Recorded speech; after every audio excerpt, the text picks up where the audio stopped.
Trading के बारे में मैंने लास्ट वीडियो में सिखा दिया था, उससे रिलेटेड है भाई ऑप्शन चेन। अगर आप लोगों को वो देखनी नहीं आती ना तो भाई मार्केट में कैसे सरवाइव करोगे यार। तो ऑप्शन चेन की पूरी डिटेल वीडियो होने वाली है ये, एंड इस वीडियो में सारा कुछ सिखाऊंगा ऑप्शन चेन के बारे में। तो वीडियो को पूरी देखना और अपने नोट्स जरूर बनाना भाई। आओ वीडियो करते हैं गाइस स्टार्ट।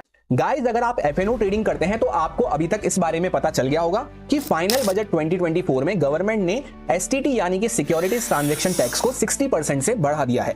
यानी कि अभी तक हम फॉर एग्जांपल 1000 रुपीज पे करते थे तो अब हमें 1600 रुपीज पे करने होंगे। और जैसा कि ये बात भी आपको पता है कि 90% एफएनओ ट्रेडर्स लॉस करते हैं, तो अब उनकी जेब से पैसा और भी जाने वाला है, क्योंकि ये टैक्स ऐसा है जो कि हर एफएनओ ट्रेड के चार्जेस में इंक्लूडेड रहता है, चाहे हमें लॉस हो या फिर प्रॉफिट। सो अब ये आपके ऊपर है कि आप बाकी 90% ट्रेडर्स की तरह ही रैंडमली गैम्बलिंग करना चाहते हैं, ओवर ट्रेडिंग करना चाहते हैं, जिससे आपको तो कोई बेनिफिट हो या ना हो, गवर्नमेंट को इसका जमकर बेनिफिट होने वाला है। सो अगर आप बाकी के 90% लोगों में नहीं है एंड एक्चुअल में कुछ सीखना चाहते हैं, अपनी ट्रेडिंग को इंप्रूव करना चाहते हैं, तो ये वीडियो आपके लिए बहुत ही हेल्पफुल रहने वाली है।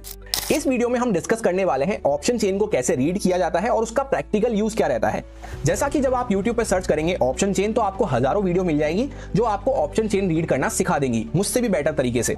पर उसमें से आपको शायद ही कोई वीडियो ऐसी मिले जो कि आपको ऑप्शन चेन रीड करने के साथ साथ प्रैक्टिकल नॉलेज प्रोवाइड करेगी। सबसे पहले तो ये डेटा आपके सामने प्रेजेंट है जो कि हमें ये शो कर रहा है कि बाकी कंट्रीज के कंपैरिजन में derivative two cash volume ratio हमारा क्या रहता है। जैसा कि पोलैंड का आपको देखने को मिलेगा 1/1 रेशियो रहता है, यानी जितनी वॉल्यूम्स डेरिवेटिव में है उतनी ही वॉल्यूम्स कैश मार्केट में हमें देखने को मिल रही है। यूएस में ये रेशियो 9 टाइम्स है, पर जब हम इंडिया की बात करते हैं तो हाईएस्ट इन द वर्ल्ड, बाकी कंट्रीज से सबसे कहीं ज्यादा 422 टाइम्स हमें डेरिवेटिव वॉल्यूम्स देखने को मिल रही है। सो इस बात से ये तो क्लियर है कि मोस्टली हर कोई एफएनओ ट्रेडिंग में एक्टिव है। अब इस भीड़ से आप जब 2 कदम अपने आप को आगे रखना चाहते हैं, बाकी लोगों से एडवांस बन के स्मार्ट वे में एफएनओ ट्रेडिंग करना चाहते हैं, तो आपको सबसे पहले ये समझ में आना चाहिए कि बाकी लोग काम किस तरह से कर रहे हैं। और उसका बेस्ट तरीका हो जाता है ऑप्शन चेन आपको रीड करना आना चाहिए, क्योंकि उससे हमें समझ में आता है कि बाकी लोगों की एफएनओ में पोजीशन किस तरह से बन रखी है। चलिए सीधा वीडियो को शुरू करते हैं। सबसे पहले तो ऑप्शन चेन को जब हमें रीड करना है तो ऑप्शन चेन हमें कहां पे देखने को मिलेगी, गूगल पे जाके हमें सर्च करना है एनएसई ऑप्शन चेन, और जो सबसे पहला लिंक आएगा nseindia.com का, उसको हमें ओपन कर लेना है। लिंक पे क्लिक करते ही कुछ ऐसा पेज आपके सामने ओपन हो जाएगा जहां पे कुछ पर्टिकुलर चीजें आपको देखने को मिल रही होगी। सबसे पहले यहां पे आप इंडेक्स सेलेक्ट कर सकते हैं, यहां पे कोई पर्टिकुलर स्टॉक्स वगैरह में आपको ऑप्शन चेन देखनी है तो वो आप सेलेक्ट कर सकते हैं। यहां पे एक्सपायरी डेट आपको क्या पिक करनी है वो सेलेक्ट कर सकते हैं। सारी एक्सपायरी डेट आपके सामने यहां पे ओपन हो जाएगी। एक बार मैं आपको क्लिक करके दिखा देता हूं। उसके बाद अगर किसी पर्टिकुलर स्ट्राइक प्राइस की ऑप्शन एक्टिविटी आपको चेक करनी है तो यहां पे आप पर्टिकुलर स्ट्राइक प्राइस को भी सिलेक्ट कर सकते हैं। अब सबसे पहले बात करते हैं कि ऑप्शन चेन होती क्या है। तो ऑप्शन चेन हमें कंप्लीट ऑप्शंस डेटा की एक्टिविटी बताती है कि कहां पे किस स्ट्राइक प्राइस पे क्या काम हो रहा है ऑप्शन के अकॉर्डिंग, जिसके थ्रू हम ये पता लगा सकते हैं कि क्या हमारा मार्केट साइडवेज हो सकता है या अपसाइड जा सकता है या फिर डाउन साइड जा सकता है। इस चीज को बताने में ऑप्शन चेन हेल्प करती है। यानी बाकी लोगों का किस तरह से माइंडसेट चल रहा है, जो भी ऑप्शन ट्रेडर हैं उनका माइंडसेट कुछ हद तक हम रीड कर सकते हैं ऑप्शन चेन को देखते हुए। सबसे पहला क्वेश्चन जो लोगों के मन में आता है ऑप्शन चेन को लेकर कि क्या हमें ऑप्शन चेन सीखना जरूरी है क्या, तो बिल्कुल, अगर आप प्राइस एक्शन के साथ इसको ऑप्शन चेन को मिला के देखते हैं तो आपको कंप्लीट मार्केट की ऑप्शंस एक्टिविटी के बारे में पता चलता है कि बाकी के ऑप्शन ट्रेडर क्या कर रहे हैं, कहां पे कॉल सेलिंग हो रही है, कहां पे पुट सेलिंग हो रही है, कौन सा लेवल हमारे लिए इंपॉर्टेंट हो सकता है। स्पेशली एक्सपायरी डे वगैरह के पास जब हम जाते हैं तो उस टाइम पे तो ये हमारे लिए और भी ज्यादा इंपॉर्टेंस रखती है। अब जैसा कि इसके थ्रू हम ट्रेंड तो आइडेंटिफाई कर सकते हैं कि मार्केट किस डायरेक्शन में जा सकता है, ऊपर जा सकता है, नीचे जा सकता है, साइडवेज हो सकता है, पर इसके लिए हमें पहले इसको समझना होगा अच्छे से। काफी बड़ा ये टॉपिक है जिसको मैं कोशिश करूंगा एकदम सिंपल से सिंपल लैंग्वेज में आपको समझाने की। इससे आसान शब्दों में शायद ही कोई आपको इस बारे में समझा पाए, और वो भी सारे आपके डाउट क्लियर करते हुए, मिथ को क्लियर करते हुए। सबसे पहले जैसे हमने यहाँ पे निफ्टी 50 सेलेक्ट कर रखा है, आप किसी भी इंडेक्स को सेलेक्ट कर सकते हैं। निफ्टी 50 में हम आ चुके हैं। 1 अगस्त को कल हमारी एक्सपायरी होने वाली है। आज जो डेट है 31 जुलाई की डेट है। उसके बाद सबसे इंपॉर्टेंट कॉलम है ये बीच का कॉलम, जो कि स्ट्राइक प्राइस है हमारी। ये सारी बीच में स्ट्राइक प्राइस है। लेफ्ट साइड पे आपको कॉल्स की एक्टिविटी देखने को मिलेगी, राइट साइड पे पुट्स की एक्टिविटी देखने को मिलेगी। इसके बाद जब हम स्क्रॉल डाउन करते हुए जाते हैं तो अभी आपको क्या देखने को मिल रहा है, कॉल सारे येलो कलर से देखने को मिल रहे हैं और पुट व्हाइट कलर से देखने को मिल रहे हैं। पर जब हम नीचे चलते हुए आते हैं तो एक टाइम बाद जब एक पर्टिकुलर स्ट्राइक प्राइस आ जाएगी, उसके बाद क्या होगा, पुट यहां से येलो कलर में स्टार्ट हो गए और यहां पे कॉल व्हाइट कलर में आ चुके हैं। तो जहां पे ये चेंज हुआ कलर का, पहले ये यहां पे येलो कलर था, यहां पे येलो कलर हुआ, ये हमारी हो जाती है एटीएम स्ट्राइक प्राइस, जहां पे निफ्टी 50 करंटली अभी हमारा चल रहा है। जैसा आप यहां पे ऊपर चेकआउट कर सकते हैं 24,951 के आसपास एग्जैक्टली हमारी क्लोजिंग हुई है। तो 950, 25,000 ये हमारी एटीएम स्ट्राइक प्राइस हो जाती है, जिसकी फुल फॉर्म होती है at the money strike price, जहां पे अभी करंटली मार्केट चल रहा है। तो उसके ऊपर की जो भी स्ट्राइक प्राइस है वो सारी इन द मनी हो जाती है कॉल की साइड पे, इसलिए वहां पे वो येलो कलर से हमें देखने को मिल रही है। और नीचे की साइड पे ये इन द मनी हो जाती है पुट की साइड पे। बाकी ये व्हाइट कलर में आपको ओटीएम देखने को मिलेंगे। जिसको हम आउट ऑफ द मनी कहते हैं, और बीच की जो स्ट्राइक प्राइस जहां से ये चेंज हो रहे हैं ये हमारी at the money strike price हो जाती है। अब होता क्या है, इतने सारे नंबर्स को देख के काफी लोग कंफ्यूज हो जाते हैं कि इनको हमें कैसे रीड करना है, कैसे डिकोड करना है। तो बहुत ही आसान तरीके से मैं आपको समझा रहा हूं। सबसे पहले तो आपको पूरी ऑप्शन चेन को रीड करना ही नहीं है। पूरी ऑप्शन चेन हमारी किसी भी काम की नहीं होती। जहां पे एट द मनी हम चल रहे हैं, जिस लेवल के आसपास, जिस स्ट्राइक प्राइस के आसपास हम चल रहे हैं, उसके 4-5 स्ट्राइक प्राइस ऊपर, 4-5 स्ट्राइक प्राइस नीचे, बस इतना ही। ये यहां से लेकर मान लेते हैं यहां से, ये पूरा डेटा सिर्फ हमारे काम का रहता है। बाकी इसके ऊपर का डेटा हमारे कुछ काम का नहीं है, इसके नीचे का डेटा हमारे कुछ भी काम का नहीं है। ऐसा क्यों है, उसके पीछे का रीजन मैं आपको एक्सप्लेन कर देता हूं। जैसे फॉर एग्जांपल अभी हम यहाँ पे 25,000 पे चल रहे हैं। इससे अगर हम ज्यादा ऊपर जाते हैं, इन द मनी जाते हैं कॉल की साइड पे, तो आपको क्या देखने को मिलेगा, कॉल का प्रीमियम काफी महंगा होता हुआ जा रहा है। ये यहाँ पे एलटीपी करके जो दिख रहा है आपको, ये प्राइस है कॉल की। तो जैसे जैसे हम ऊपर जाएंगे 24,000 पे आ गए, तो यहाँ पे 1,000 के आसपास आ गया, 900 रुपए के आसपास आ गया। तो इस साइड पे ये महंगा होता हुआ जाएगा। महंगा होता हुआ जाएगा तो उस साइड पे वॉल्यूम्स हमारी कम होती हुई जाएगी। जैसा आप चेकआउट करेंगे 25,000 के आसपास कितनी ज्यादा वॉल्यूम्स हमें देखने को मिल रही थी, यहाँ पे आप देख सकते हैं 49 लाख वॉल्यूम हमें यहाँ पे देखने को मिल रही है, 61 लाख। पर जैसे जैसे ऊपर जाते हुए जा रहे हैं 17 लाख, 15 लाख, 2 लाख, 3 लाख, कम होती हुई जा रही है। तो इस तरह से अपर साइड पे ज्यादा दूर निकलने के बाद हमारी वॉल्यूम्स कम हो जाती है और ऑप्शन का प्रीमियम काफी ज्यादा बढ़ जाता है। तो वो हमारे किसी भी काम का नहीं रहता, वहां पे उतने ज्यादा लोग एक्टिव नहीं होते हैं। वॉल्यूम सिंपली हमें यही शो करती है कि कितने लोग किस स्ट्राइक प्राइस पे एक्टिव हैं। तो जनरली जो 4-5 स्ट्राइक प्राइस ऊपर, 4-5 स्ट्राइक प्राइस नीचे, यहीं पे मैक्सिमम लोग एक्टिव रहते हैं, जो एक्चुअल में यहाँ पे डिसीजन प्लान करने में हमारी हेल्प करती है स्ट्राइक प्राइस।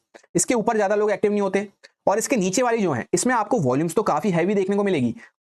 जैसे 4-5 स्ट्राइक प्राइस यहाँ पे एट द मनी के बाद 4-5 स्ट्राइक प्राइस छोड़ के इसके नीचे आपको वॉल्यूम्स तो काफी अच्छी देखने को मिलेगी, पर इसका प्राइस आपको उतना अच्छा देखने को नहीं मिलेगा, जहां पे 1 रुपए 2 रुपए के आसपास ये चल रहे होते हैं। तो जनरली लोग क्या करते हैं, हेज करने के लिए, मार्जिन बेनिफिट उठाने के लिए, थोड़ा एडवांस टॉपिक है। जब भी हम ऑप्शन सेल करते हैं हमें काफी ज्यादा मार्जिन लगता है, काफी ज्यादा पैसा लगता है। तो उस मार्जिन को थोड़ा कम करने के लिए लोग दूर के, जैसे यहाँ पे कॉल सेलिंग करनी है किसी को, तो दूर का कॉल यहाँ पे 1-2 रुपए का कॉल यहाँ पे बाय कर लेगा। तो इस वजह से ये हेजिंग के लिए यहाँ पे काम आते हैं। तो यहाँ पे वॉल्यूम्स तो काफी अच्छी रहती हैं, काफी लोग यहाँ पे हेज करने के लिए इसको बाय कर लेते हैं। पर एक्टिविटी के हिसाब से ये हमारे किसी भी काम का नहीं है। डिसीजन मेकिंग के हिसाब से, ट्रेंड आइडेंटिफाई करने के लिए ये हमारे कुछ भी काम का नहीं है। सेम ऐसा ही पुट साइड पे भी रहता है। जो इन द मनी वाले हैं येलो कलर में, ज्यादा दूर चल जाएंगे हम 4-5 स्ट्राइक प्राइस के आगे, तो वहां पे आपको वो महंगे देखने को मिलेंगे। जैसे आप देख सकते हैं 1,000 रुपए का, तो इस साइड पे वॉल्यूम एकदम कम होना चालू कर देती है, और जितना दूर जाते हुए जाएंगे तो वॉल्यूम्स एकदम खत्म हो जाएगी। और ऊपर की साइड पे हम चेकआउट करते हैं जो आउट ऑफ द मनी है, जो 1 रुपए 2 रुपए के इस तरह से चलते हैं 4-5 स्ट्राइक प्राइस के ऊपर, तो यहाँ पे वॉल्यूम्स तो अच्छी मिलेगी, पर ये हैज करने के काम आते हैं। तो इन शॉर्ट आपको क्या समझ में आया कि यहाँ पे जहां पे एटीएम स्ट्राइक प्राइस के आसपास हम खड़े हैं, 4-5 ज्यादा 6-7 स्ट्राइक प्राइस ऊपर और 6-7 स्ट्राइक प्राइस नीचे, बस इतना डेटा हमारे काम का होता है। तो डेटा को हमने कट शॉर्ट कर दिया, यानी सिंपली आपको पूरी ऑप्शन चेन में से बाकी की चीजें हटा के सिर्फ इतना आपको रीड करना सीखना है। अब बात करते हैं कि इसको रीड कैसे करते हैं। पहले रीड करना सीख लेते हैं, फिर इसको अच्छे से डिकोड करना, चार्ट पे अप्लाई करना, ट्रेंड आइडेंटिफाई करना सीखेंगे। यहाँ पे आपको सबसे पहला कॉलम देखने को मिलेगा इस साइड पे ओआई का। जैसा मैंने आपसे कहा ये कॉल की साइड की पोजीशन है, ये पुट की साइड की पोजीशन है। तो ये कॉल का ओआई है यहाँ पे, और ये पुट का ओआई है यहाँ पे। ओआई का मतलब सिंपली होता है एक कॉन्ट्रैक्ट। काफी लोग यहाँ पे ये गलती करते हैं कि वो सोचते हैं कि यहाँ पे इतने सारे ऑप्शन सेलर्स बैठे हुए हैं, जैसे 25,000 के आसपास यहाँ पे 2,83,000 का ओआई है। तो लोग सोचते हैं कि इतने सारे ऑप्शन सेलर्स यहाँ पे बैठे हुए हैं, जबकि ये एक गलती है। ओआई मतलब सिंपली होता है एक कॉन्ट्रैक्ट। जैसे फॉर एग्जांपल मैं यहाँ पे ऑप्शन सेल करना चाहता हूं, मुझे लगता है 25,000 को निफ्टी 50 कल के दिन क्रॉस नहीं कर पाएगा, क्योंकि हम एक्सपायरी डेट कौन सी देख रहे हैं, जो कल होने वाली है 1 अगस्त को। तो कल के दिन तक या कल के दिन के टाइम पे निफ्टी 50 25,000 को क्रॉस नहीं कर पाएगा, उसके नीचे ही कहीं पे क्लोज कर देगा। तो मैं ऐसा सोच रहा हूं, तो मैं यहाँ पे क्या करूंगा, कॉल सेल कर दूंगा। पर अगर सपोज करते हैं आपको ऐसा लग रहा है कि कल के दिन निफ्टी 50 25,000 के ऊपर निकल जाएगा, तो आप यहाँ पे क्या करना चाहेंगे, कॉल को बाय करना चाहेंगे। सो आप बाय करना चाहते हैं, मैं सेल करना चाहता हूं, तो हम दोनों के बीच में एक कॉन्ट्रैक्ट हो जाएगा इस तरह से कि जो यहाँ पे जिस भी तरह से यहाँ पे मार्केट परफॉर्म करता है, जो भी यहाँ पे विन करता है, उसको अल्टीमेटली पैसा मिल जाएगा। तो ये हमारा जो दोनों का बीच का एक कॉन्ट्रैक्ट बना, इस कॉन्ट्रैक्ट को कहा जाता है एक ओआई। तो इस तरह से ये इतने कॉन्ट्रैक्ट यहाँ पे हमें देखने को मिल रहे हैं, इतने कॉन्ट्रैक्ट इस स्ट्राइक प्राइस के देखने को मिल रहे हैं, तो ये एक तरह से कॉन्ट्रैक्ट है। सिमिलरली ऐसा यहाँ पे पुट साइड पे होता है। उसके बाद जो सेकंड कॉलम है, ये चेंज इन ओआई शो करता है कि आज के दिन हमें ओआई में क्या चेंज देखने को मिला। जो माइनस करके आपको यहाँ पे साइन दिख रहे हैं, यानी कि इतने से ओआई कम होता हुआ नजर आया, -46,000, -37,000, -60,000। और जहां पे माइनस नहीं है वो हमें पॉजिटिवली ट्रीट करने होते हैं। तो यहाँ पे 25,000 से ऐड होता हुआ नजर आया है ओआई। इसको अगर दूसरी लैंग्वेज में आपको एक्सप्लेन करूं, तो यहाँ पे आपको क्या वैल्यू देखने को मिल रही है, 30,000 और -37,000 यहाँ पे चेंज हुआ है। तो इन दोनों को जब हम ऐड करते हैं, 30,000 प्लस 37,000, तो ये ऑलमोस्ट हो गया 67,000।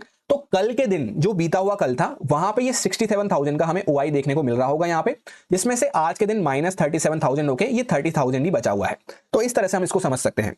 ऐसा ही सेम हमें पुट की साइड पे देखने को मिलता है। जैसे फॉर एग्जांपल यहाँ पे 96,000 ओपन इंटरेस्ट है एक पर्टिकुलर यहाँ पे 24,950 की स्ट्राइक प्राइस पे, जो कि हमें चेंज होता हुआ नजर आया है 65,000 से। माइनस का साइन नहीं है आगे, तो मतलब 65,000 से ये बढ़ता हुआ नजर आया है। अब इसको कल के दिन हम कैसे मान सकते हैं कि 96,000 माइनस 65, तो कि क्या बचा 31,000। तो कल के दिन ये हमें सिर्फ और सिर्फ यहाँ पे 31,000 देखने को मिल रहा होगा, जो कि आज यहाँ पे 65,000 से बढ़कर इसमें 65,000 ऐड हुआ, तो अब जाके टोटल हमें 96,000 देखने को मिल रहा है। यानी सिंपली यहाँ पे पुट के कॉन्ट्रैक्ट्स और बढ़ते हुए नजर आए हैं, इसलिए ओआई यहाँ पे बढ़ता हुआ नजर आ रहा है। वहीं पे यहाँ पे ये ओआई कम हुआ है माइनस माइनस में, तो कॉल के कॉन्ट्रैक्ट्स हमारे कम होते हुए नजर आए हैं। अब जैसा मैंने आपसे कहा, एक इंपॉर्टेंट पॉइंट यहाँ पे लोग इसको ऑप्शन सेलर्स की पोजीशन समझ लेते हैं। ऑप्शन सेलर की इसे हमें पोजीशन नहीं समझनी होती, ये ओपन कॉन्ट्रैक्ट्स रहते हैं, पर इसको हम जब रीड करते हैं तो इसे हमें ऑप्शन सेलर के पर्सपेक्टिव से रीड करना होता है। जैसे ये कॉल सेलर के पर्सपेक्टिव से रीड होंगे और ये पुट सेलर के पर्सपेक्टिव से रीड होंगे। ऐसा क्यों है, उसके पीछे का सिंपल सा लॉजिक मैं आपको समझा देता हूं। लॉजिक के साथ जब आप बातों को समझते हुए चलेंगे तो आपके माइंड में वो बातें फिक्स हो जाएगी। लॉजिक ये है कि जब कोई किसी चीज को सेल करना चाहेगा, जैसे मैं यहाँ पे आपको कॉल सेल करना चाहूंगा, तभी तो आप कॉल बाय कर पाएंगे। यानी जब प्रोडक्ट रेडी होगा सेल करने को, तभी कोई उसको बाय कर पाएगा। इसलिए पहली प्रायोरिटी पे रहते हैं हमेशा सेलर्स, जिनको हम दूसरी लैंग्वेज में कॉल राइटर्स भी कहते हैं। जैसे कॉल सेलर्स को क्या कहा जाता है, कॉल राइटर्स, क्योंकि वो सबसे पहले होते हैं जो कॉल को राइट करते हैं, बनाते हैं। एक तरह से हम यूं समझ सकते हैं आम भाषा में कि बनाते हैं। तो कॉल राइटर ही नहीं होगा तो उसको हम बाय कैसे कर पाएंगे। यानी जैसे मैं आपको यहाँ पे कॉल सेल करने को रेडी नहीं हूं, कोई और आपको कॉल सेल करने को रेडी नहीं है, कॉल राइट करने को ही कोई नहीं है, तो वहां पे कॉल बाय भी कोई नहीं कर पाएगा। तो सबसे पहली प्रायोरिटी पे रहते हैं कॉल राइटर्स, तो उस पर्सपेक्टिव से हमें इसे रीड करना होता है।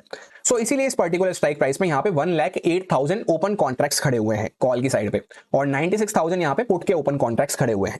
उसके बाद नेक्स्ट कॉलम आता है हमारा वॉल्यूम्स का। जैसा मैंने आपसे कहा, वॉल्यूम का सिंपली ये मतलब होता है, यहाँ पे भी वॉल्यूम्स आपको देखने को मिलेगी, सिंपली ये मतलब होता है कि कितने लोग कहाँ पे एक्टिव हैं।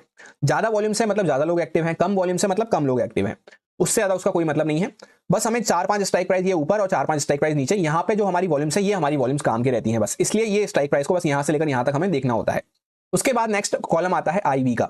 आईवी की फुल फॉर्म होती है इंप्लाइड वॉलिटिलिटी, जिसमें हमने काफी डिटेल में जाके आईवी को समझा है। फिलहाल हम शॉर्ट में ऐसा समझ लेते हैं कि आईवी का मतलब होता है कि कितने परसेंट से मार्केट ऊपर या नीचे की साइड में मूव कर सकता है। यानी कुल मिला के मार्केट की वॉलिटिलिटी क्या रहने वाली है। जैसे 25,000 के आसपास यहाँ पे आपको 17 देखने को मिल रही है आईवी, तो 17% से जो कॉल की साइड है यहाँ पे, ये कॉल ऊपर जा सकता है या नीचे जा सकता है।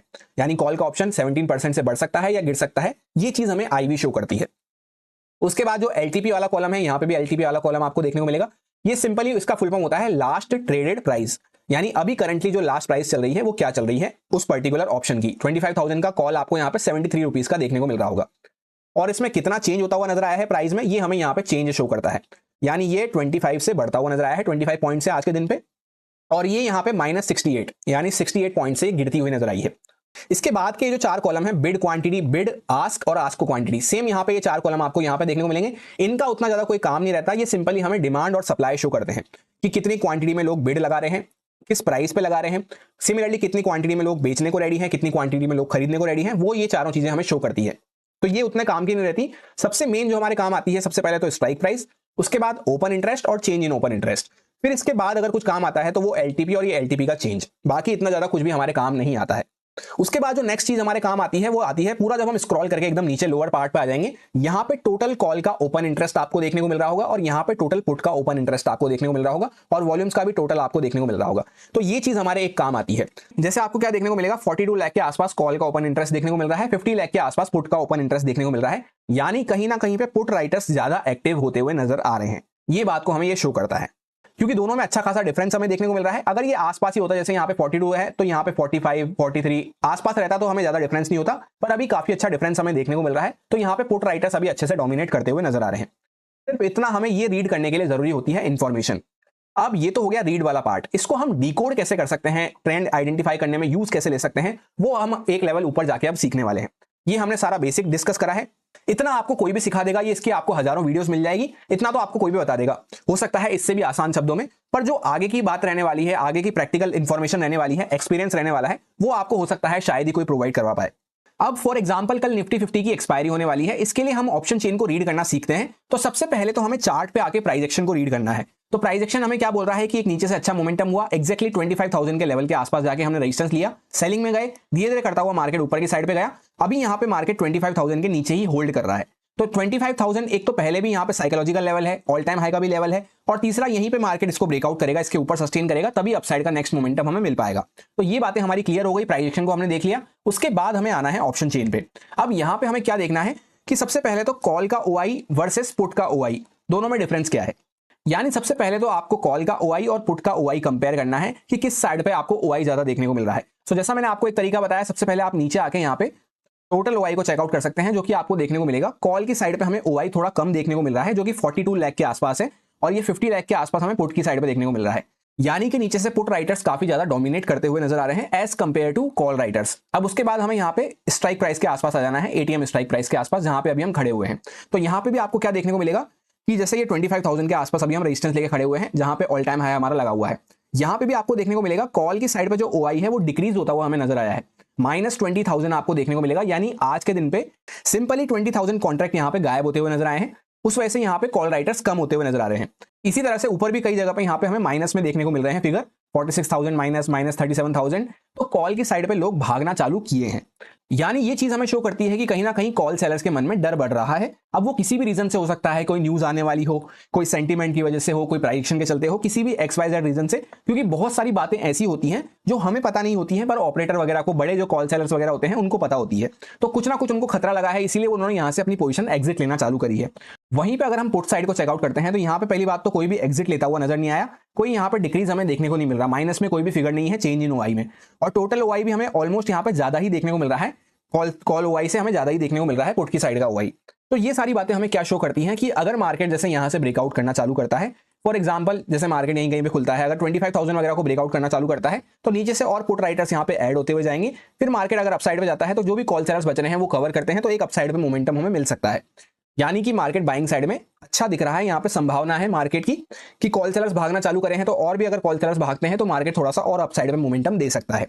सो क्या इसका ये मतलब है कल मार्केट खुलेगा ओपन होते ही यहाँ पे हम कॉल बाय कर लें? ऐसा बिल्कुल भी नहीं करना है। अब फॉर एग्जांपल सपोज करते हैं मार्केट डायरेक्टली ही गैप अप खुल गया, तो उस केस में क्या होगा, सिचुएशन चेंज हो चुकी होगी। डायरेक्टली मार्केट गैप अप खुल रहा है, अब यहाँ पे हमें फिर 5-10 मिनट वेट करना है। अगर मार्केट कंटिन्यू करता हुआ चल रहा है, यानी कि यहाँ पे जो ऊपर के कॉल सेलर्स वगैरह बैठे हैं, जैसे 25,050 के, 25,100 के, जो आपको यहाँ पे ऑप्शन चेन में देखने को मिल रहे हैं, जैसा यहाँ पे आप चेकआउट कर सकते हैं 25,100 के आसपास काफी अच्छे यहाँ पे कॉल सेलर्स बैठे हैं। तो जब अगर फॉर एग्जांपल 5-10 मिनट हमने रुक के देखा, अगर ये डिफेंड कर जाते हैं अपनी पोजीशन को, तब तो हमें वहां पे पहले सेलिंग वगैरह देखने को मिल सकती है। उसके बाद जब मार्केट वापस से ऊपर जाएगा, उसके बाद जब हाई को क्रॉस कर रहा हो, तब हमें बाइंग का एक अच्छा मोमेंटम मिल सकता है। क्योंकि एक बार तो हो सकता है मार्केट जैसे यहाँ पे वापस से, मैं आपके सामने चार्ट लगा देता हूँ, एक बार हो सकता है कि जैसे मार्केट गैप अप खुल गया, तो उस केस में हो सकता है कॉल सेलर्स यहाँ पे डिफेंड करने की कोशिश करें और पोजीशंस वगैरह ऐड करने की कोशिश करें। तो यहाँ पे अगर मार्केट गिरना चालू करता है, फॉर एग्जांपल सपोज कर लेते हैं मार्केट गैप अप खुल के गिर रहा है, तो उस केस में जब तक मार्केट वापस से अपना हाई क्रॉस ना करे, हमें वहां पे बाइंग के बारे में नहीं सोचना है। ऐसा इसलिए क्योंकि मार्केट गैप अप तो खुला, अगर उसको डायरेक्टली ऊपर जाना है तो यहीं से जा सकता था, पर अगर नीचे आ रहा है तो जब तक मार्केट अपने हाई को क्रॉस ना करे तब तक हमें बाइंग के बारे में नहीं सोचना है।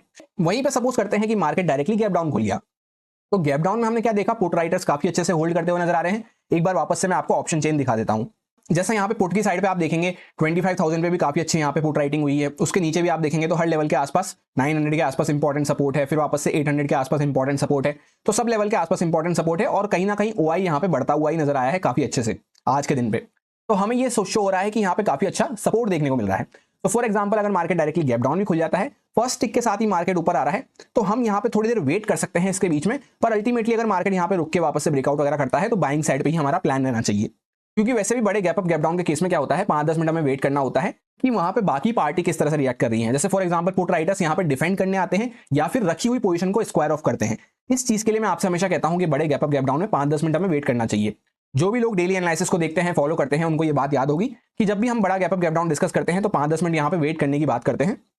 ऐसा इसलिए क्योंकि फॉर एग्जांपल यहाँ पे डायरेक्टली गैप डाउन खुलता है, अच्छे से पुट राइटर्स बैठे हैं, अगर वो पोजीशन को डिफेंड करना चाहते हैं अपने, तो वो तुरंत मार्केट को कोशिश करेंगे ऊपर लाने की।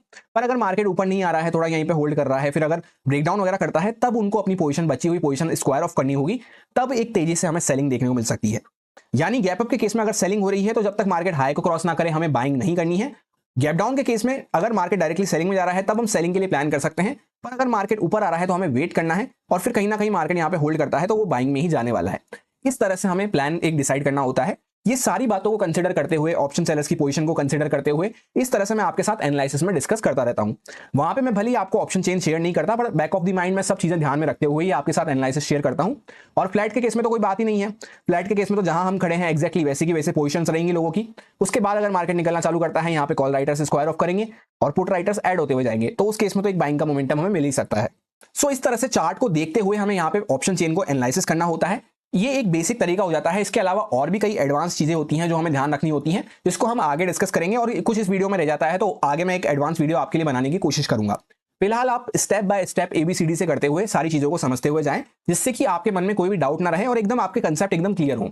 सिंपली आपने क्या समझा कि यहाँ पे 25,000 के आसपास हम खड़े हुए हैं। अगर मार्केट को इसका ब्रेकआउट करना है तो बाकी कॉल सेलर्स को यहाँ से भगाना होगा, तभी मार्केट इसका ब्रेकआउट कर पाएगा। एक्जैक्टली इसी का रेजिस्टेंस हमने ले रखा है, तो इसके ऊपर काफी कॉल सेलर्स की पोजीशन कवर होने वाली है। पर उसी में अगर मार्केट डायरेक्टली बड़ा गैप अप खुल जाता है या बड़ा गैप डाउन खुल जाता है, तो सिचुएशन थोड़ी सी चेंज हो जाएगी। वहां पे उस अकॉर्डिंग हम क्या कर सकते हैं वो भी हमने डिस्कस करने की कोशिश करी। अब इसी के साथ ऑप्शन चेन के नेक्स्ट इंपॉर्टेंट पॉइंट पे चलते हैं। तो जैसे यहाँ पे पुट साइड पे आपको लास्ट ट्रेडेड प्राइस देखने को मिल रही है, जहां पे 25,000 का पुट आपको देखने को मिल रहा है 91.80 रुपीज का, और ये कितना गिरता हुआ नजर आया है, 68.5 रुपीज से गिरता हुआ नजर आया है। तो इन दोनों को हमें ऐड करना है। उसके साथ ऐड क्यों करना है वो मैं आपको बाद में समझाऊंगा। पहले हम यहाँ पे ऐड करके देखते हैं 91.8 प्लस 68.5। इस तरह से हमें ऐड करके क्या फिगर आ रहा है, 160। तो जब तक पुट का प्राइस 160 के ऊपर क्रॉस नहीं करता है, कौन सा पुट, 25,000 का पुट 160 के ऊपर क्रॉस करना चालू नहीं करता है, जो भी लोग यहाँ पे ये पुट सेल करके बैठे हैं, ये सारे जो पुट सेलर्स यहाँ पे बैठे हैं, ये सारे जो राइटर्स बैठे हुए नजर आ रहे हैं, इनको खतरा बढ़ना चालू नहीं होगा। ध्यान से समझना इस पॉइंट को। इसी चीज में सबसे ज्यादा लोग गलती करते हैं, फिर बाद में वो ट्रैप होते हुए नजर आते हैं। वो किस तरह से देखते हैं कि यहाँ पे यार 25,000 पे काफी अच्छा पुट राइटर्स बैठे हैं, तो चलो मार्केट यहाँ पे सपोर्ट ले लेगा, या चलो मार्केट यहाँ पे कॉल राइटर्स बैठे हैं तो कोई भी XYZ स्ट्राइक प्राइस में यहाँ पे मार्केट रेजिस्टेंस ले लेगा। पर ऐसा बिल्कुल भी नहीं होता। जैसे आपने देखा 25,000 का जो पुट का प्राइस है वो 91 है, उसमें आपको ऐड करना है जितना ये माइनस हुआ है, यानी इतने से तो ऑलरेडी जो राइटर्स इनिशियली यहाँ पे राइट करें उनको इतना प्रॉफिट तो ऑलरेडी देखने को मिल रहा है। क्योंकि ऑप्शन सेलर्स कब प्रॉफिट कमाते हैं, जब पुट का प्राइस गिरता हुआ नजर आता है। जो पुट सेल करके बैठे हैं उसका प्राइस जब डाउन होएगा, गिरेगा, गलता हुआ नजर आएगा, तब ऑप्शन सेलर्स प्रॉफिट कमाते हैं। तो इतना तो उनको ऑलरेडी प्रॉफिट देखने को मिल रहा है। सो इतना प्राइस जब वापस से 91 में ऐड होगा, उसके बाद जो फिगर आती है जैसा अभी हमने कैलकुलेट करी, उसके ऊपर जब इसका प्राइस जाना चालू करेगा तभी वो लोग यहाँ पे डरने वाले हैं, तभी उनकी पोजीशन में लॉस चालू होगा। वहीं पे दूसरी साइड पे अगर हम देखते हैं तो यहाँ पे क्या हो रहा है कि 73 चल रहा है यहाँ पे 25,000 का कॉल, जो कि ऑलरेडी बढ़ना चालू कर दिया है, 25 प्राइस से ऑलरेडी बढ़ चुका है। तो यहाँ पे जो कॉल सेल करके बैठे हैं उनको लॉस चलना चालू हो चुका है, इसीलिए वो यहाँ पे स्क्वायर ऑफ करना चालू करे हैं। होपफुली आपको बात समझ में आ गई होगी क्या समझाना चाह रहा हूं मैं, कि कॉल का प्राइस यहाँ पे बढ़ा है तो कॉल सेलर्स को यहाँ पे लॉस चलना चालू हो चुका है, कॉल सेलर्स को, और पुट का प्राइस यहाँ पे गिरा है तो पुट सेलर्स को ऑलरेडी इतना प्रॉफिट चल रहा है। तो जब ये इतना ज्यादा इसमें ऐड करके इतना प्राइस ऊपर बढ़ेगा, तब जाके उनको लॉस चलना चालू होगा। हम लोग क्या हैं, हम लोग ऑप्शन बायर हैं, उसके अपोजिट हमें थिंकिंग रखनी होती है ऑप्शन सेलर्स के लिए। तो जब यहाँ पे प्राइस गिरा है तो उनका प्रॉफिट चला है, तो यहाँ पे उनको खतरे वाली अभी बात नहीं है। जब तक कि कोई बड़ा गैप डाउन वगैरह नहीं खुल जाता, गैप डाउन खुल के मार्केट कंटिन्यू नीचे नहीं जाता, तब तक उनको डरने वाली कोई भी बात नहीं है। जैसा मैंने आपको कैलकुलेट करके बताया कि 160, 165 वगैरह के ऊपर जब तक फुट नहीं जाता तब तक उनको खतरे वाली कोई भी बात नहीं है। पर अगर मार्केट फ्लैट भी खुल जाता है तो ये कॉल का प्राइस ऑलरेडी बढ़ना चालू कर दिया है, जैसा आपको यहाँ पे सारा ग्रीन में फिगर देखने को मिल रहा होगा। तो ये ऑलरेडी बढ़ना चालू हो गया है, उनको थोड़ा बहुत लॉस ऑलरेडी दिखना चालू हो गया है। तो ये जो भी लोग अभी भी बचे हुए हैं यहाँ पे, अगर थोड़ा भी यहाँ से प्राइस बढ़ना चालू करता है, ये अपनी पोजीशन कवर करेंगे, क्योंकि उनको लॉस और बढ़ना चालू होगा। अब फॉर एग्जांपल बैंक निफ्टी के लिए हमें ऑप्शन चेन को रीड करना है कि वहां पे किस तरह से सिचुएशन बन रही है, क्या मार्केट अप साइड पे जा सकता है, डाउन साइड पे जा सकता है, साइडवेज हो सकता है, जो भी हो सकता है। उसके लिए सबसे पहले हमें बैंक निफ्टी का चार्ट ओपन करना है, इसको सबसे पहले देखना चालू करना है। इस बात का खास ध्यान रखना है, कितना ही हम ऑप्शन चेन रीड करने में मास्टर हो जाएं, पर जो प्राइस हमें बातें बताता है वो ऑप्शन चेन नहीं बता सकता, और जो ऑप्शन चेन बातें बताता है वो प्राइस नहीं बता सकता। तो पहले यहाँ पे सबसे पहले प्राइस पे आना है, इसी सीक्वेंस को फॉलो करना है। पहले प्राइस में आपको क्या देखने को मिलेगा, एक अच्छा मूव हुआ, एक अच्छी खासी सेलिंग हुई, जहां पे ऑलमोस्ट आप चेकआउट करेंगे तो जो ये अपसाइड का मोमेंटम हुआ उसको 0.61 के गोल्डन जोन के आसपास तक, जो फिबोनाची का गोल्डन जोन होता है, वहां तक हमने टच कर लिया, और उसी जोन के आसपास मार्केट अब इंपॉर्टेंट सपोर्ट बना के खड़ा हुआ है, जहां पे एकदम सेंटर पार्ट में हम चल रहे हैं। नीचे से अगर आप देखेंगे तो इस तरह से ट्रेंड लाइन चल रही है, ऊपर से भी आप देखेंगे तो इस तरह से यहाँ पे ट्रेंड लाइन चल रही है, यानी ये ब्रेकआउट से काफी दूर है और ब्रेकडाउन के काफी पास है। और अभी एकदम सेंटर में हम खड़े हुए हैं, जहां पे 500 का साइकोलॉजिकल लेवल भी यहाँ पे आता है, इसके आसपास हम खड़े हुए हैं। तो साइकोलॉजिकल लेवल पे खास ध्यान रखना होता है। एक यहाँ पे 52,000 के आसपास है, एक के आसपास अभी ऑलरेडी खड़े हुए हैं, जहां पे मार्केट ऊपर नीचे जिगजैग करता हुआ आज के दिन खत्म हुआ है। आज क्या थी, इसकी मंथली एक्सपायरी थी, आज 31 जुलाई यहाँ पे थी।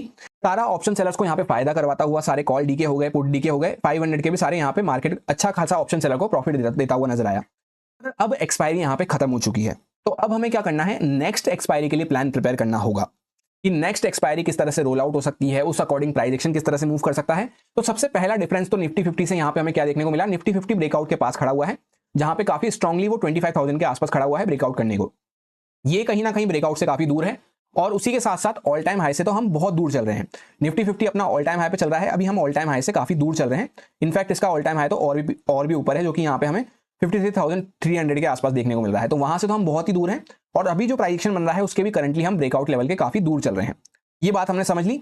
तो प्राइस को अच्छे से ऑब्जर्व करने के बाद, सारी बातों को ध्यान रखने के बाद फिर हमें आना है ऑप्शन चेन पे, जहां पे यहाँ पे हमने बैंक निफ्टी सेलेक्ट कर लिया और ये 31 जुलाई आज एक्सपायरी खत्म हो चुकी है। अब अगली एक्सपायरी के लिए हम प्लान करेंगे। तो 7 अगस्त को अगली एक्सपायरी होने वाली है, वीकली एक्सपायरी। उसमें हमें सबसे पहले नीचे जाना है, वहां पे हमें चेकआउट करना है कि क्या हमें कॉल का OI और पुट के OI में कोई डिफरेंस देखने को मिल रहा है। तो जैसा यहाँ पे आप चेकआउट करेंगे 939 के आसपास यहाँ पे कॉल का OI है और 830 के आसपास यहाँ पे पुट का OI है। ज्यादा मेजर डिफरेंस तो नहीं है क्योंकि बैंक निफ्टी में कॉन्ट्रैक्ट्स काफी ज्यादा ओपन हो जाते हैं, उस अकॉर्डिंग ज्यादा डिफरेंस तो नहीं है क्योंकि अभी एक्सपायरी से हम खत्म हुए हैं और नेक्स्ट एक्सपायरी काफी दूर है, तो उतने ज्यादा कॉन्ट्रैक्ट्स हमें देखने को नहीं मिल रहे हैं। इस बात का भी एज अ प्रो टिप हम ध्यान रख सकते हैं कि जैसे जैसे हम एक्सपायरी के पास जाते हैं, ये जो OI देखने को मिल रहे हैं आपको, ओपन कॉन्ट्रैक्ट्स, ओपन इंटरेस्ट जिसको कहा जाता है, ये बढ़ना चालू कर देते हैं। अभी काफी कम हमें देखने को मिल रहे हैं। तो जब आप एक्सपायरी के पास इसको चेकआउट करेंगे ये फिगर आपको काफी बड़ा देखने को मिलेगा। फिर भी अगर हम कंपेयर करते हैं तो कहीं ना कहीं यहाँ पे कॉल सेलर्स ज्यादा डोमिनेट करते हुए नजर आ रहे हैं। उसके पीछे का रीजन आपको समझ में आया कि अभी हम ब्रेकआउट लेवल से काफी दूर हैं। वहीं पे निफ्टी 50 का कंपैरिजन आपको समझ में आया, वो ब्रेकआउट लेवल के काफी पास है, तो वहां पे कॉल सेलर्स भागना चालू कर दिए हैं और वहां पे पुट राइटर्स जो हैं उस साइड पे फिगर हमें ज्यादा देखने को मिल रहा था। अब हम आ जाते हैं वापस से ATM स्ट्राइक प्राइस के आसपास, जो कि हमें 500-600 के आसपास देखने को मिल रही है। एग्जैक्टली 553 के आसपास हमने क्लोज किया है। अब सबसे पहले हम ओपन इंटरेस्ट को चेकआउट करते हैं। तो ओपन इंटरेस्ट हमें क्या बताता है, ये पूरा ओपन इंटरेस्ट हमें देखना है, 4-5 स्ट्राइक ऊपर, 4-5 स्ट्राइक नीचे। उसके साइड बाय साइड हमें पुट का ओपन इंटरेस्ट कंपेयर करना है कि किस साइड पे हमें लोग ज्यादा देखने को मिल रहे हैं, किस साइड पे कॉन्ट्रैक्ट हमें ज्यादा देखने को मिल रहे हैं। तो आंखों से देखकर तो हमें ये समझ में आ रहा है कि ऑलमोस्ट इक्वल से यहाँ पे कॉन्ट्रैक्ट हैं, 67,000, 25,000, 46,000। बड़े बड़े फिगर को हमें सिर्फ देखना है, छोटे मोटे फिगर को हमें इग्नोर करते हुए चलना है। यहाँ पे भी सेम 17,000, 22,000, 63,000, 26, 18, 28। तो इस तरह से यहाँ पे ज्यादा कोई डिफरेंस तो नहीं है, 19-20 फर्क चल रहा है, जैसा हमने टोटल ओपन इंटरेस्ट में भी नीचे चेकआउट करा। अब उसके बाद आना है हमें चेंज इन ओपन इंटरेस्ट पे। तो क्या यहाँ पे क्या देखने को मिल रहा है कि कॉल सेलर्स यहाँ पे बढ़ते हुए नजर आए हैं, क्या पुट सेलर्स भी बढ़ते हुए नजर आए हैं? हाँ, पुट सेलर्स भी बढ़ते हुए नजर आए हैं। तो ये बात हमें शो करती है कि कहीं ना कहीं मार्केट अभी ऑप्शन सेलर्स की गिरफ्त में बना हुआ है। इसी बात को अभी हम डिस्कस नहीं कर रहे, वीकली एनालिसिस जब हम कर रहे थे इस वीक के लिए, मंडे से भी पहले जब फ्राइडे तक का चार्ट बना हुआ था, वहीं पे मैंने आपको ये बात डिस्कस कर ली थी कि जो नेक्स्ट अपकमिंग वीक आने वाला है बैंक निफ्टी के लिए, वो कहीं ना कहीं जिगजैग चॉपी रह सकता है, जहां पे ऑप्शन सेलर्स को फायदा हो सकता है। अगर आपको ध्यान नहीं आ रहा है तो मैं आपके सामने यहाँ पे एक क्लिप प्रेजेंट कर दूंगा, जिससे आपको सारी बातें याद आ जाएगी। जहां से मार्केट ने पॉजिटिव मोमेंटम दिखाना चालू किया था, उसी के कुछ पॉइंट्स पहले से वापस से मार्केट यहाँ पे फ्राइडे को रिकवर करता हुआ नजर आया है। तो जैसा आपने देखा, नीचे से हम काफी अच्छा रिकवर करते हुए खत्म हुए हैं, ऊपर से सेलिंग में खत्म हुए हैं। तो ओवरऑल बीच में हम यहाँ पे खड़े हुए हैं वीकली कैंडल के। तो बीच में यहाँ पे ये ऑप्शन सेलर्स के लिए ज्यादा बेनिफिशियल हो जाता है, जहां पे वो लंबे टाइम के लिए यहाँ पे कॉल सेलिंग करके बैठ गए होंगे, नीचे के साइड पे यहाँ पे पुट सेलिंग करके बैठ गए होंगे। तो ज्यादा बड़े मोमेंटम का स्कोप तो हमें नेक्स्ट वीक देखने को नहीं मिल रहा है। बड़ा मोमेंटम कब हो पाएगा, जब या तो एक साइड के मार्केट कॉल सेलर्स को ट्रैप करना चालू करता है या फिर पुट सेलर्स को वापस से ट्रैप करना चालू करता है। जब तक इसके बीच में हम बने हुए हैं तो छोटे मूव्स के लिए हम प्लान करते हुए चल सकते हैं, जैसे इंट्राडे में और वहां पे उस तरह से। तो यहाँ पे चार्ट में भी आपको वही चीज देखने को मिलेगी। यहाँ पे जब हम फ्राइडे को खड़े हुए थे तभी मैंने आपसे ये कह दिया था कि नेक्स्ट जो वीक होने वाला है वो इस तरह से जिगजैग करता हुआ ऑप्शन सेलर्स को फेवर करता हुआ रह सकता है। उसके बाद अगर आपको ये ध्यान नहीं हो तो जब हम ट्यूसडे का एनालिसिस कर रहे थे तब मैंने आपसे एक सिंपल सी बात कही थी कि ट्यूसडे का दिन ऐसा हो सकता है जहां पे मार्केट इसी जोन के आसपास क्लोज कर सकता है, जहां पे अभी हमारी क्लोजिंग हुई है उसी के आसपास, फ्लैट से हल्का फुल्का ऊपर नीचे इसी जोन के आसपास खुलता है। तो यहीं पे इसी जोन के अंदर में, इस जोन के अंदर में क्लोज करने के चांसेस काफी ज्यादा हो जाते हैं, क्योंकि नीचे से कोई बड़े मोमेंटम का स्कोप नहीं है, ऊपर से कोई बड़े मोमेंटम का स्कोप नहीं है। तो ऑप्शन सेलर्स कोशिश करेंगे कि मार्केट घूम फिर के इसी रेंज के अंदर में क्लोज कर दे। सो काफी डिटेल में मैंने आपको एक्सप्लेन कर दिया है, उसी चीज के लिए हम प्लान करते हुए चल सकते हैं। यहाँ पे इंट्राडे में छोटे मूव्स प्लान कर सकते हैं, जैसे मार्केट नीचे मिला वापस से ऊपर जा रहा है तो बाइंग के लिए प्लान कर लिया, ऊपर मिला वापस से नीचे आ रहा है तो सेलिंग के लिए प्लान कर लिया। इस टाइप के मोमेंटम मैं पर्सनली कल के दिन प्लान करने वाला हूं। और आप एक्जैक्टली चेकआउट करेंगे जहां पे मंडे की क्लोजिंग हुई, घूम फिर के मार्केट ने डॉट उसी लेवल पे आके क्लोज कर दिया। यानी आप ध्यान से चेकआउट करेंगे, फ्राइडे की क्लोजिंग यहाँ पे हुई, मार्केट ओपन हुआ, घूम फिर के वहीं पे क्लोज कर दिया इसी जोन के आसपास। फिर वापस से मार्केट यहीं पे ओपन हुआ, घूम फिर के मार्केट इसी जोन के आसपास क्लोज कर दिया। उसके अगले दिन वापस से यहाँ पे वेडनेसडे को मंथली एक्सपायरी थी, घूम फिर के मार्केट उसी लेवल पे क्लोज कर दिया। यानी सेम लाइन में जब मार्केट क्लोज करता हुआ चल रहा है तो ऑप्शन सेलर्स को बेनिफिट बनता हुआ जा रहा है। तो जब तक मार्केट बीच में बना हुआ है, एक साइड के पर्टिकुलर ऑप्शन सेलर्स को, कॉल राइटर्स को या पुट राइटर्स को मार्केट ट्रैप करना चालू नहीं करता है, तब तक ऑप्शन चेन में भी हमें कोई खास इंडिकेशन नहीं मिलने वाला है। और यही इंडिकेशन मिल रहा है कि दोनों साइड पे इक्वली पार्टीज डोमिनेट कर रही हैं। तो फिर मार्केट को क्या करना है, अभी तो प्रॉपर हम एक साइडवेज रेंज के अंदर में पड़े हुए हैं। मार्केट डायरेक्टली यहाँ पे गैप डाउन वगैरह खुले, नीचे निकले, इन सबको यहाँ पे इस लेवल के आसपास वैसे भी हम कई बार सपोर्ट ले चुके हैं। तो जैसे ही मार्केट इसके नीचे आना चालू करता है तो पुट राइटर्स वहां पे तेजी से कवर करना चालू करेंगे। तो इस तरह से मार्केट जब एक साइड की पार्टी को ट्रैप करना चालू करता है तब दूसरी साइड की पार्टी और ज्यादा डोमिनेट करना चालू करेगी। पर फिलहाल के लिए हमें क्या इंडिकेशन मिल रहा है कि एक्सपायरी भी यहाँ पे काफी दूर है, उतने ज्यादा ओआई कॉन्ट्रैक्ट्स भी हमें देखने को नहीं मिल रहे जितने नॉर्मली एक्सपायरी के पास देखने को मिलते हैं। तो यहाँ पे कोई क्लियर इंडिकेशन नहीं है ऑप्शन चेन से। इस बात को भी हमें ध्यान रखना होगा कि हर टाइम ऑप्शन चेन हमें एक राइट डायरेक्शन प्रोवाइड करा दे, ऐसा नहीं हो सकता। कभी कभी वो हमें सिर्फ ये प्रोवाइड कराएगा कि दोनों साइड पे पार्टी इक्वली डोमिनेट करती हुई नजर आ रही है, एक रेंज के अंदर में हम काम कर रहे हैं। और इस बात से भी हम ध्यान रखते हुए काफी ज्यादा बेनिफिट उठा सकते हैं। जैसा हमने वीकली एनालिसिस डिस्कस करके काफी बेनिफिट उठा लिया है, क्योंकि जो लोग इस बीच में यहाँ पे ट्रेड लिए होंगे अननेसेसरी ओवर एग्रेसिव होके, उनको काफी ज्यादा लॉस फेस करने को मिले होंगे। स्पेशली 2.5 डेज जब से यहाँ पे ये आधा दिन यहाँ पे मार्केट चौपी था, फिर एक दिन और चौपी था, फिर और मार्केट रेंज श्रिंक करता हुआ नजर आया। इस बीच में काफी लोगों ने यहाँ पे मेजर लॉस किया होगा।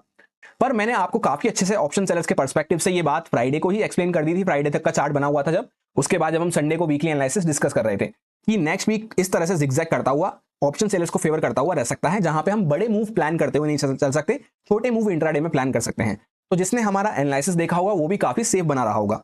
और ये सारी बातें मुझे कहां से पता चलती हैं, बार बार जब मैंने प्राइस एक्शन को देखते हुए उसके साथ में ऑप्शन चेन को देखा है तब मुझे समझ में आने लग गया है। अब मैं ऑप्शन चेन ना भी देखूं तो समझ में आ जाता है प्राइस एक्शन देख के कि कहां पे कॉल सेलर्स बैठे होंगे, कहां पे पुट सेलर्स बैठे होंगे, कब ऑप्शन बायर्स डोमिनेट कर सकते हैं, कब ऑप्शन सेलर्स डोमिनेट कर सकते हैं। काफी बार आप एनालिसिस में सुनते भी हैं, मैं आपके साथ ये बात शेयर करता हूं कि यहाँ पे ऑप्शन बायर्स का एरिया है, यहाँ पे ऑप्शन सेलर्स का एरिया है, यहाँ पे हम टारगेट बड़े रख सकते हैं, यहाँ पे हमें टारगेट छोटे प्लान करने हैं। इस टाइप की बातें आपने कई बार एनालिसिस में मेरे से सुनी होगी। तो उसके पीछे का रीजन यही है कि बार बार जब प्राइस एक्शन को देखते हुए साइड बाय साइड मैंने ऑप्शन चेन को कंपेयर किया है, सो वहां पे समझ में आने लग गया है कि कब ऑप्शन सेलर्स डोमिनेट करते हैं, कब ऑप्शन बायर्स डोमिनेट करते हैं। तो फिलहाल अभी ऑप्शन सेलर्स का एरिया चल रहा है। जब तक यहाँ पे कुछ सिग्निफिकेंट ब्रेकडाउन होना चालू नहीं होता है तब तक उनको कोई भी खतरा नहीं है, वो आराम से प्रीमियम डीके एंजॉय करते रहेंगे। जहां पे क्या होगा, जैसे मार्केट यहाँ से कंटिन्यू ऊपर जा रहा है, अगर फ्लैट वगैरह खुल के ऊपर और जाता है तो थोड़ा बहुत ऊपर जाके फिर नीचे आ जाएगा। थोड़ा डायरेक्टली गैप अप खुल जाता है तो उस केस में मार्केट थोड़ा बहुत ऊपर जाके फिर नीचे आ जाएगा। अब जैसा कि नेक्स्ट डे का मार्केट हमारा ओपन हो चुका है और निफ्टी 50 में हमने यही डिस्कस किया था कि 25,000 के आसपास एक्जेक्टली हम रेजिस्टेंस लेके खड़े हुए हैं, जहां पे कॉल राइटर्स कहीं ना कहीं भागना स्टार्ट कर दिए हैं। 25,000 के भी कॉल राइटर्स भागना स्टार्ट कर दिए हैं। According to the option chain हमने यही देखा था। उसके अकॉर्डिंग हमने प्लान कैसे बनाया था कि अगर मार्केट फ्लैट खुल के ऊपर निकलता है तो हम बाइंग में फोकस रखते हुए चल सकते हैं, जिससे क्या होगा, जो बचे कुछ कॉल राइटर है उनको भी मार्केट निकाल देगा। पर हमने ये डिस्कस किया था कि अगर मार्केट डायरेक्टली गैप अप खुल जाता है तो उस केस में क्या होगा कि यहां पे मार्केट हमें 10-15 मिनट देखना होगा और उसके बाद ही हमें कुछ डिसीजन प्लान करना है कि अगर मार्केट डायरेक्टली ऊपर निकलता हुआ चल रहा है तो यहां पे बचे कुछ कॉल राइटर्स को ट्रैप करने के बाद फिर मार्केट हो सकता है थोड़ा सा सेलिंग में आ जाए, या फिर अगर यहां पे कॉल राइटर्स डिफेंड करने आते हैं और अपनी पोजीशंस को ऐड करते हैं अपनी पोजीशन को बचाने के लिए, तब यहां पे हमें एक सेलिंग देखने को मिल सकती है डायरेक्टली गैप अप के केस में। सो एग्जैक्ट प्लान हमारा यही था कि 10-15 मिनट रुक के हमें काम करना है, जिस अकॉर्डिंग मार्केट यहां पे काम करता है। तो आपको देखने को मिलेगा मार्केट डायरेक्टली 25,000 के थोड़ा सा ऊपर गैप अप ओपन होता हुआ नजर आया और एक फर्स्ट टेक के साथ काफी अच्छा पॉजिटिव मोमेंटम दिया 70-80 पॉइंट का, जहां पे बचे कुछ जो कॉल राइटर्स थे वो यहां पे मार्केट निकालता हुआ नजर आया।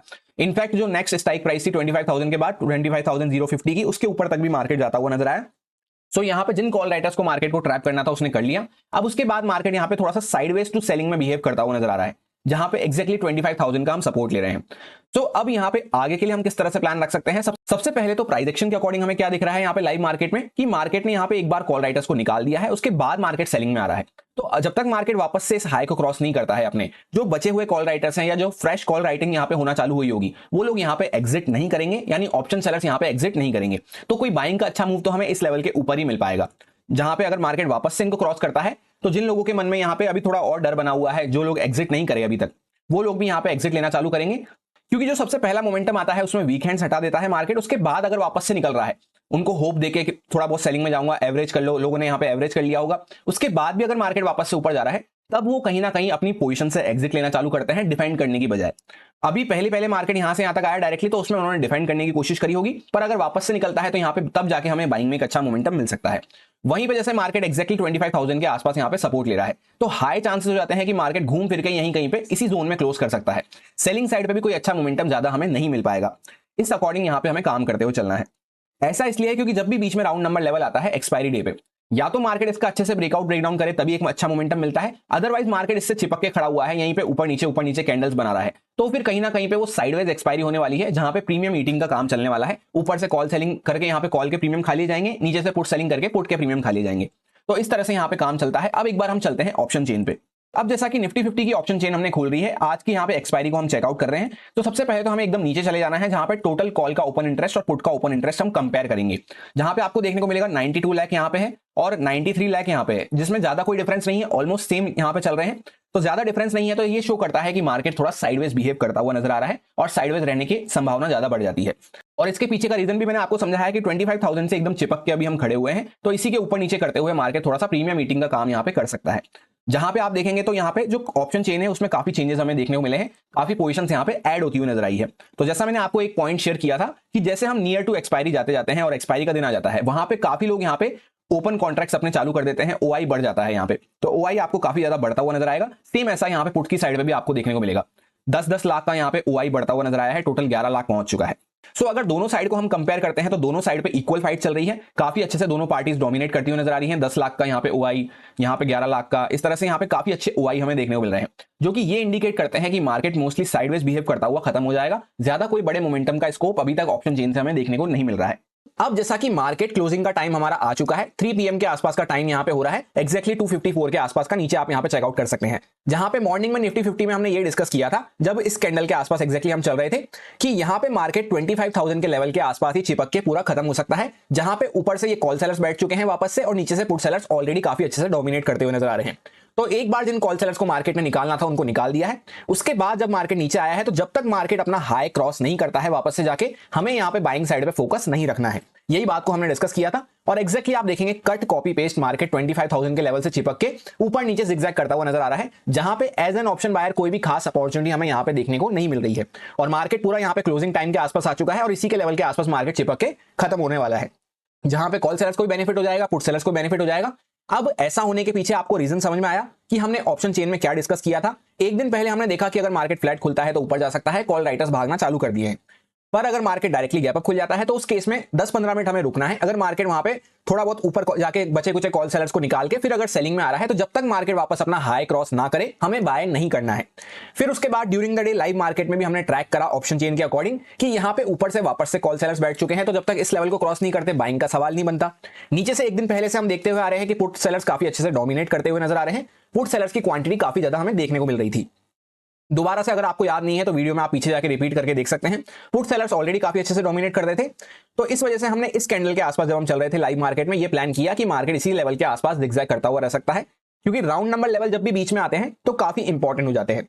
इसी के साथ यहाँ पे बैंक निफ्टी का चार्ट अगर हम चेकआउट करते हैं तो कल हमने बैंक निफ्टी में क्या प्लान किया था कि मार्केट यहाँ पे इस तरह का एक पैटर्न बना के खड़ा हुआ है, जहां पे नीचे से एक ट्रेंड लाइन चल रही है, ऊपर से एक ट्रेंड लाइन चल रही है। तो अगर मार्केट फ्लैट प्राइस के आसपास ओपन हो जाता है, हल्का फुल्का ऊपर जाके वापस से सेलिंग में आ सकता है। और यही सेम प्लान मैंने आपसे एनालिसिस में भी शेयर किया था। जिन लोगों ने एनालिसिस वाला वीडियो देखा होगा उनको भी ये बात याद आ गई होगी। और पीछे अभी हमने वीडियो में डिस्कस करा कि कैसे हमने ऑप्शन चेन के अकॉर्डिंग ये प्लान डिस्कस किया, क्योंकि ओवरऑल एक रेंज में हम बने हुए हैं, यहां से मार्केट डायरेक्टली चलता चलता ऊपर गया है, तो ये कॉल सेलर्स के लिए एक अपॉर्चुनिटी बन जाता है, जहां पे वो और अच्छे प्राइस पे कॉल सेल कर सकते हैं। एक्जैक्टली आप वीडियो में भी रिवाइंड करके देख सकते हैं। एक दिन पहले हमने ये प्लान किया था कि मार्केट थोड़ा ऊपर जाता है तो फिर नीचे आ सकता है वापस से, क्योंकि ओवरऑल पूरा यहाँ पे ना तो कॉल सेलर्स डरने वाले हैं ना पुट सेलर्स डरने वाले हैं, बीच में ही वो मार्केट को यहाँ पे घुमा रहे हैं। यहाँ पे भी मार्केट खत्म होने वाला है, 3 बजने वाली है, और जैसे आप देख सकते हैं फ्राइडे के आसपास से हम उसी सेम लेवल के आसपास ओपन होते हैं, क्लोज कर देते हैं, ओपन होते हैं, क्लोज कर देते हैं। इसी जोन के अंदर में बार बार हमारी क्लोजिंग ओपनिंग यही हो रही है। अभी भी हम यहाँ पे इस लेवल के आसपास ओपन हुए, घूम फिर के मार्केट उसी लेवल के आसपास कहीं पे क्लोज करने वाला है। सो इस तरह से हमने देखा कि ऑप्शन चेन के मल्टीपल बेनिफिट्स है, जहां पे कई बार वो हमें साइडवेज मार्केट से बचाता है, कई बार हमें ट्रेंड आइडेंटिफाई करने में हेल्प करता है, अगर उसको हमें सही से डिकोड करना आता है तो। रीड करना तो आजकल सबको ही आ गया है, पर डिकोड करना अलग चीज होती है। एक होता है कि आंखों से देखकर पढ़ना कि हाँ यहाँ पे इतने कॉल राइटर्स बैठे हैं, यहाँ पे इतने पुट राइटर्स बैठे हैं, वो चीज देखना अलग बात होती है, पर उसको अच्छे से डिकोड करना कि वो कैसे आगे की साइकोलॉजी अपनी प्लान कर सकते हैं, क्या हो सकता है प्राइस को देखते हुए, साथ में ऑप्शन चेन को देखते हुए, वो चीज हमने यहां पे सीखने की कोशिश करी। फिर भी अगर आपको कुछ समझ में नहीं आता है तो आप कमेंट करके अपने डाउट यहां पे छोड़ सकते हैं नेक्स्ट वाले वीडियो में, जिसमें हम एडवांस पॉइंट्स कुछ कवर करेंगे ऑप्शन चेन के रिगार्डिंग। क्योंकि अभी इस वीडियो में मैं सारी चीजें कवर करूंगा तो वीडियो काफी लंबा होता हो जाएगा। ऑलरेडी वीडियो काफी बड़ा हो चुका है, जहां पे हमने एक एक चीज डिटेल में बेसिक से सीखना चालू किया है, तो वीडियो काफी बड़ा होने की वजह से ज्यादा कॉम्प्लिकेट हो जाएगा, जिसमें मेरे को आपको समझाने में भी दिक्कत आएगी और आपको समझने में भी दिक्कत आएगी। तो फिलहाल जितना हमने डिस्कस करा है, आप कोशिश करें पूरे वीक एक बार उसको ट्रैक करें, 1-2 वीक तक उसको देखें, बार बार प्रैक्टिस करें, कि हाँ कैसे ऑप्शन चेन रिएक्ट कर रही है, क्या मुझे ऑप्शन चेन पहले तो रीड करना आ रहा है या नहीं आ रहा।